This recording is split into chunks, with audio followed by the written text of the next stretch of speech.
Hello and welcome to Rue Podcast. This is part two series of the hidden struggles of South Asian men with Sunny Chopra. And if you want to listen to the recap of part one, you can go to our YouTube channel and listen to part one. And here it is, part two.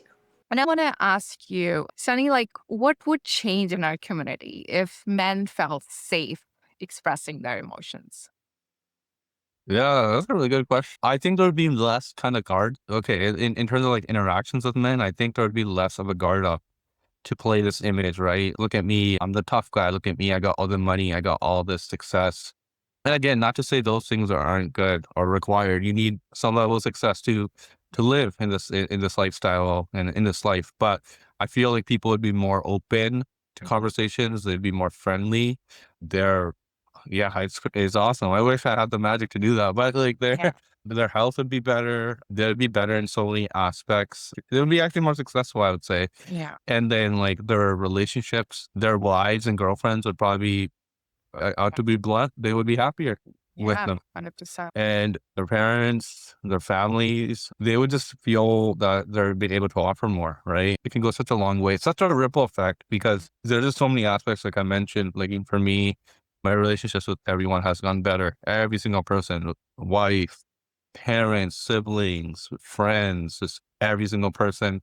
And it's actually made me, ironically, like doing this and not just chasing ambition only and like looking after myself. I've actually become more successful Yeah. because I'm more aligned with what I want to do. I'm more present. I'm more focused. So it does actually make you more successful in the long run. You're not just like an energizer bunny that you can sustain for Mhm. 2, 3 years. And I did that. I did that where at a point in my life, I thought burnout and overwhelm was like a good thing. And I burnt out and it was hard. And now it's just like, I'm all about sustainability, but also being very strategic in the work that I do. So it would make a lot of people happy, but more importantly, Yes. the man himself would be a lot more Yes. happier. Yeah, 100%. And in the beginning, we were talking about emotional suppression. And a lot of people forget that with emotional suppression, a lot of diseases show up, like Yeah. our community, like cholesterol, high blood pressure. These are the first one. Hard Then issues. heart issues and diabetes. And all of these actually come from that emotional suppression, that stress our bodies into. So, what other thing they can do daily or in the moment when they know that they're suppressing it, they're not talking? Yeah, yeah, no, and I agree. The connection to health is so important and crucial. And there was a point in my life I didn't think it related. I was like, how can holding on to your emotions and suppressing it affect your health? But oh man, it is connected. And there's a lot of times in my life where I did have health issues because I had all this stress. But I'm like, I don't think they relate, but it does. Let me tell you that. But yeah, no, I think like one aspect is, let's say it's towards a particular person, right? So if you the thought of them, the thought of seeing them or actually seeing them, and even if they say something unknowing to you, make some kind of joke, and it's ready to set you off, that means you're holding on to a lot of maybe what they did to you or what they said, right? So that resentment is building. So at that point, you need to talk to them about what you're feeling, right? And we see that a lot where people they'll have outbursts on other family members or and just in general. And I went through that too. And it's just because I was holding things in for so long. And then I reached a point where maybe they said one small joke and that was a tipping point. So I think are you resentful towards someone? Is it impacting your mood, right? Are you getting more agitated, more angry? Are you withdrawing? Are you going more into, and everyone has their own way of coping when things get difficult. Like I mentioned, overworking, drugs, alcohol, eating, there's so many things. Are you engaging more in those things? Right? Though that could be a sign that maybe there's something inside that you need to express, right? And I really like your example of, Yeah. hey, if you don't feel comfortable yet talking to someone or talking to the person, write things down. Yeah. Writing can be one of the best ways to really express what you're feeling. But the longer you hold on to it, the more destructive it will be, right? And it's gonna catch up to you. And when it does, it's gonna be really destructive, right? Because if I tell someone Yeah. on day one, hey, the way you made that comment towards me, I don't appreciate that. Yes, it's gonna be an awkward conversation, but done. right? You talked it through. But let's say it's like day 750 and, they just make another comment to you, you're going to lose it, right? Because you've been holding on to that for so long and you're going to look like the bad guy when really you were the one that was wrong. So it's like Yes. these kind of things that we need to be really careful of, that they will consume us. And then you start to isolate too, right? The more you're feeling and holding on, you're not going to be as engaged in your work or with family, with friends, and with life, right? Because these emotions really, they're heavy. They weigh you down. For sure. And Sunny, you mentioned some books that you read and you changed and you saw their struggles and you related with them. Would you please mention some of the books? Yeah, for sure. So I read one of the first ones I read was Think and Grow Rich. It's really good on the mindset. I read a lot of Tony Robbins books. I read The Body Keeps Score. Yeah, there's a lot now that I've read. The emotional code, emotional intelligence. Yes. And I've read a lot of different books on inner child work. So, for people that are new to, that's basically how things happen to you in childhood shape you as an adult, right? So I've read a lot of different books on that, and that really helped me understand my own childhood. I've read different books on trauma, on tough conversations, on influence. And then Jay Shetty as well, right? The guy, Yeah. Jay Shetty is really good. So I read a lot of his books. So Yeah. there's quite, quite a lot about, right? A lot. I don't remember all the titles, but Yes. as you can see, I've read Yes. quite a few. Yeah. Yeah. My favorite one is also Dr. Mate and Mate. I think that's how they say. Oh yeah. Yes. Yes. And he's also from Vancouver. And one of his books is When the Body Says No. And Yes. his story is also about generational trauma because, like, when he was born, they were in Germany. So their parents flew to Canada during that time. So he has an older sibling and a younger sibling. So the difference between the older sibling, him, and his younger sibling is so much because his mom was going through depression when the third child was born. And during him, when he was born, they were fleeing the country. So it was like from that fear, how it impacted his life, and then how his older brother was completely fine, has no ADHD, nothing like that. But he was going through so much, like we're talking about right now, emotional suppression and diseases and all of that. So he completely relates those things together and put it into perspective of how they're related and how we can now change that by having that awareness as we're talking right now about connecting with our bodies and coming back to ourselves. And every book you read, and you might have noticed that too, Sunny, that they're so similar. In the end, they tell us to do the same thing, changing our mindset, talking to ourselves and connecting with ourselves, and meditation. Now you'd see every guru over there, every coach over there is talking about meditation, right? So, Yeah, that's a good point. Even for me, my reading book count has dropped year by year. Like when I first started reading about 7 years ago, it was like 50 books a year, yeah. 50, 40. And now, honestly, it's like only 10, just because you're right. It's a lot of the same stuff after a while. And I'm actually going back and reading some books. You know how if you watch a movie like 4 or 5 years later, Yeah. it affects you differently, especially if you watch one from childhood and you watch it now. It- Same thing with books. I'm revisiting a lot of the books I read 3, 4 years ago because I've changed too. And you're right, like it's a lot of the same stuff. So I'm actually focused on just like I don't even care about the number anymore. I just focus on 9 or 10 books a year, and like yeah. if I find interest in them, I'll read them. If not, like I said, I'll grab one of these old ones, read a few chapters, and done. Right. And what you said about Gabriel Mate, I think is how you say it. Yes. Yeah. Yes. Yeah. A lot of his stuff too. Like he talks so much about trauma, generational trauma, and then the inner child. I think the other thing that a lot of us will brush to the side is, who cares? That happened to me when I was young. It doesn't matter anymore. Why are we going back to childhood? Yeah. Why are you talking about childhood? That's something I did too. I remember when I first went to therapy, my first 5 minutes. And it's funny thing is too, I went there because I had work stress, not because all the stuff we're talking about now, right? Yeah. And within 5 minutes, the therapist started talking to me. He's like, Sonny, your younger self is wounded. And I'm like, what? How? Look at me. I'm so successful. I came from a single parent household. I got bullied. I got told I wouldn't amount to much. I had no confidence. And you're telling me my child is damaged? I'm like, no, I don't. That doesn't matter. And then as we dug deeper, my mind started to open more, and I'm like, wow, yes, it is in the past, but it still shapes me on a day-to-day basis. The child in me is still there.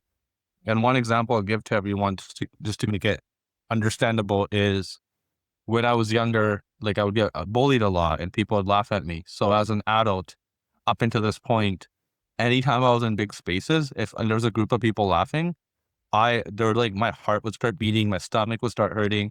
And I would just tell myself, oh, Sonny, you'll be fine. Just shut up, relax, right? Just brushing it aside. But little did I realize was the younger me was still inside feeling like he's not good enough. He's stupid. So then when I went through those therapy sessions and worked through it, I realized it's the younger me still feeling it, right? Maybe he's not here today, or maybe he doesn't exist today because I'm an adult now, but the feelings are still inside, right? So that's where I realized that a lot of what happens to us in childhood, yes, it's the past, but it still shapes us today. 100%, 100%. And I'm glad you brought the subject of bullying, right? So this is the one thing I worry about my son because he does do that, right? But he goes to a Christian school. I used to get worried before, but now what I started doing is just having a conversation with him every day, Right. just making sure that he tells me how his day was. Now what he started doing is he's asks me first. He's, Mom, how was your day? So if I tell like him a short version of it, he's, Mom, no, that's not good. You said you didn't tell me this. What happened after this? What happened after this?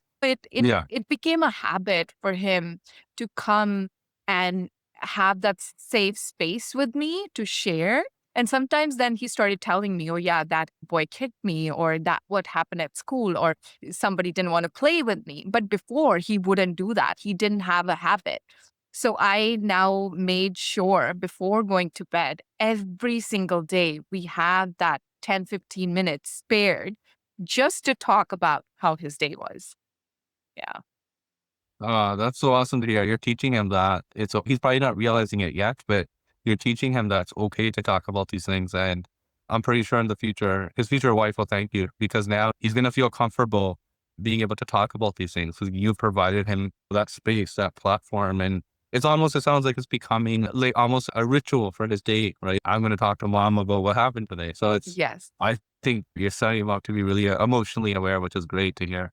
Yeah, thank you. Yes, he became now excited to talk about it. And I've seen in men, like we talked about suppression, they don't like to share. They're just built that way. They're like, no, before he'd come, I wouldn't even know what happened in his day. Right. So making that ritual, making that to that as a tradition that, okay, we're going to follow up to that plan. And I also, one thing I do with him is affirmations. He was a very shy boy. To make him more confident, I would have this 5, 6 affirmations every day. We do like, Yeah. I'm safe, I'm grounded, I'm brave. And I saw that change in him.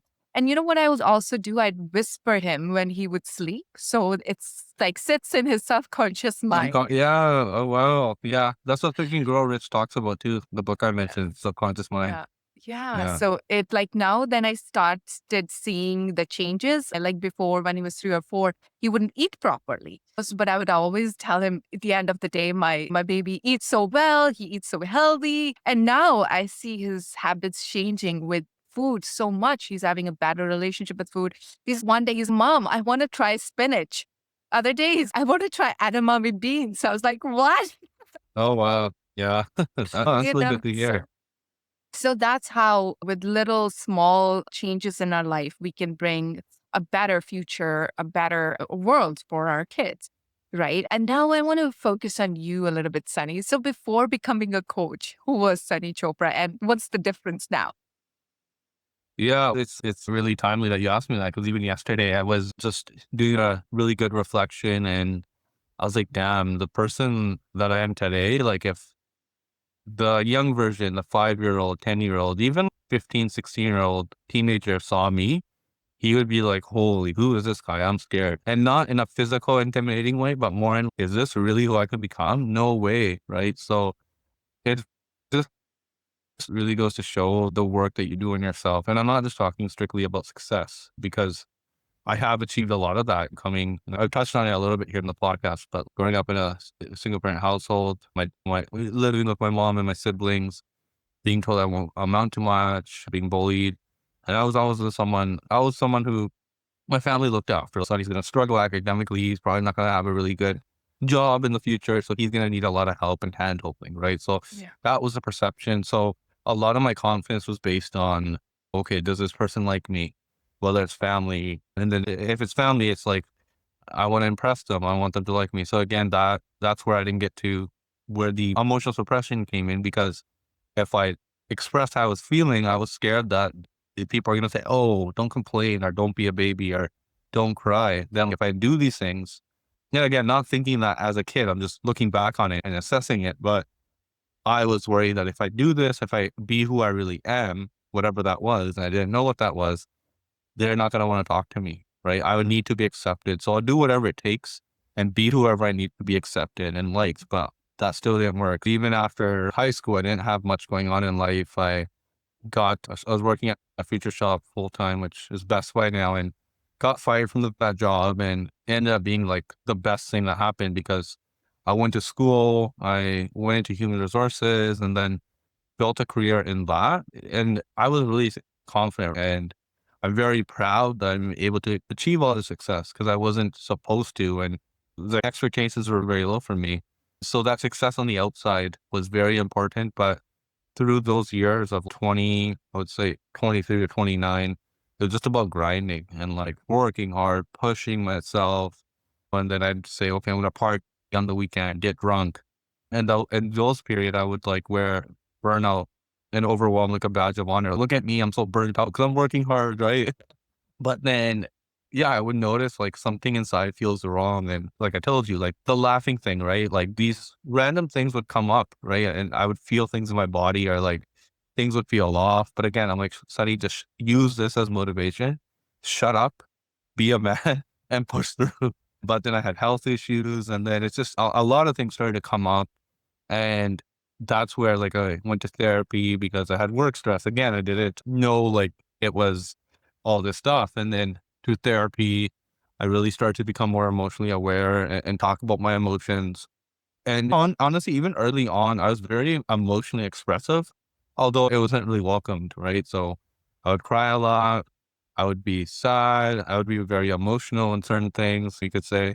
But again, it was never met with, hey, it's okay. So I guess I naturally had the trait of wearing my emotions on my sleeve. So naturally, it was easier. There's resistance early on, but as I grew and became an adult, like even now, it's a lot more natural for me. But it was like when I went to therapy, did a lot of work on myself, started reading books. I had no designs of becoming a coach or speaker. I just thought, hey, I'm so passionate about what I was able to do, and like what I call now success on the inside, which was heal a lot of the stuff. And it involved talking about things that happened to me in childhood. So like the bullying, the parents' divorce. I never told anyone, right? This is just how my life is. So being able to get that off my chest after almost 20 plus years, it allowed me to become who I am and who I am today. And that's where it's like, I want to help other guys. I want to help other people, because I'm sure there's so many people that could relate to what I've gone through. And that's kind of where I'm at today now. 100%, Sunny. And in the beginning of this conversation, like you just said also, that by the end of the week, you'll be like, I deserve a drink. So Yeah. choosing wrong coping mechanisms. So, like I've got to be hungover because I did the whole grind this whole week. And now I am like, I want to relax. So choosing those wrong coping mechanisms is like, and not being aware of it too, that what we are doing wrong here. Yeah. I just thought Yeah. I was partying and having fun. And maybe there was a little bit of that, but it was more a coping mechanism as well. Yes. So, what do you want to say to men who are going through it right now and struggling? Yeah, no, for sure. First of all, you're not alone. What you're feeling, whether you feel comfortable to admit or not, it's valid. You're human. We all go through struggles. And I know as men that we need to, in some cases, in most cases, provide, be successful, and have a career, right? That is still all important, right? Don't get me wrong. I'm here talking about emotions and looking after yourself, but I'm still a very ambitious person. And I sometimes do it even on the border of burnout sometimes, just because I still have that ingrained in me, but I always try to check in with myself. So I'm still very ambitious, Yeah. but I'm a lot more selective in the work I do. But I like why I'm saying that is you can still be very ambitious, but also be emotionally aware and just know that it doesn't have to, you don't have to just wake up today and say, announce to the whole world, like, hey, I'm going to talk about my emotions. I'm going to be more emotionally aware. It can be a small step you take today, take anything from what we mentioned and just know what you're feeling. You're not alone. Other people have gone through or are going through what you're potentially going through as well. And I can guarantee you, people in your circle are going through it as well. And the faster you get help, the faster you talk about it, the better your life will become, and the faster you can truly be who you want to be. Because, like I mentioned, it wasn't until I went to therapy where I finally felt like myself because I just thought Sunny is just this guy that's very ambitious. He's just always go. And that's not true. That's not who I am. Yeah. I'm very playful. I'm very goofy. I can be a little weird sometimes, but I would hide all aspects of that because I was like, no, I gotta be this man who's very ambitious and strong. But I was like, no, that's not only who I am. That's a part of me. So you get to be introduced to the real version of yourself. I know that was a lot, but yeah, I just feel like there's so many good insights we covered today. And Yes. I guess the main thing is just take the first step, start small, Yes. and eventually you can build up. Yeah. And then about almost the last question, Sunny here. So, what was the hardest belief you had to unlearn about being a man? That's a good one. Yeah, so I would say the hardest one was I never believed that looking after myself would have benefit others. I just thought, how the hell does that work? If you're looking after yourself, people are going to look at you as being selfish and you can't help others, right? So that was one of the hardest for me to understand and let go. And when I truly did start prioritizing myself, that's when I realized this is not BS. This is actually true. That's where I was, and it was hard. It was very hard to like say no to things and feel guilty, feel selfish. I don't want to hang out or I don't want to go out or I don't want to do this because I'm mentally burnt out. I need to live. But it was hard. And sometimes it still is hard, but I know I'm a better version because of it. So I would say that was the hardest. Yeah. Yeah. And what does healing mean to you now? Healing means being able to be your authentic self and not worry about what others think. Not in the sense of, oh, screw the world, I hate everyone, but more, no, oh, I actually don't. I'm just happy being me. And if people accept me for me, I'm happy. If they don't, I'm not going to be rude about it, but I'm not going to sacrifice me because I want someone else to like me. Right. So I think healing is being able to just fully be you. Um, and I almost compare it to childlike, right? In a sense of not childish, but the way I am, I sometimes feel like when I was a young kid, because as a young kid, you don't think about being judged. You don't think about, you're not worried about taking risks. And I finally feel like that kid feeling inside because I'm just trusting and confident of myself. So I think healing is being able to be who you really want to be. 100%. And same thing I do in my meditations is I'm like, okay, what does joy feel like? Yeah. Because a lot of us have forgotten that. And as a kid, we used to play and feel the joy. But so that is my question. So I'm so glad that you touched on that. And one of the last things I want you to do is complete this sentence. So a man Okay. becomes truly strong when. He becomes emotionally aware. Okay, perfect. Thank you so much, Sunny, for taking your time out and having this amazing conversation where we talked so much about our mental health, vulnerability, emotional suppression. And I'm going to mention all the links in our description. How can someone contact you? We are right here in Surrey, in Lower Mainland area, so they can come to your workshops. Do you have Yes. any upcoming workshop in next month? Yeah, so I actually have one on July 9th at the Fleetwood Library here in Surrey. And it's a lot about what I've talked about today is like there's so much focus on the success on the outside, Yeah. but I want to talk about the inside, right? So what we talked about today, the emotions, being authentic, right? So this is not a traditional workshop or a lecture. It's going to be me sharing my story, very similar to what we did today, but a little more in depth, of course, a little more. And then we're going to have a reflection exercise and then a group discussion. So it is a little different. So would really like for men to come if they listen to this episode and they feel like, hey, I need a space, I need to talk about. I feel like what Sunny mentioned, I'm feeling it, I'm struggling. Please come there. It's a safe space. And I wasn't sure it's a safe space. So definitely come out and it would be really good. And yeah, follow me on Sunny C Coaching. I do run workshops and follow me for the latest on dates and that. But the one that's coming next is going to be July 9th. Awesome. Thank you, Sunny, for sharing that. And we will let our listeners say goodbye to us for now.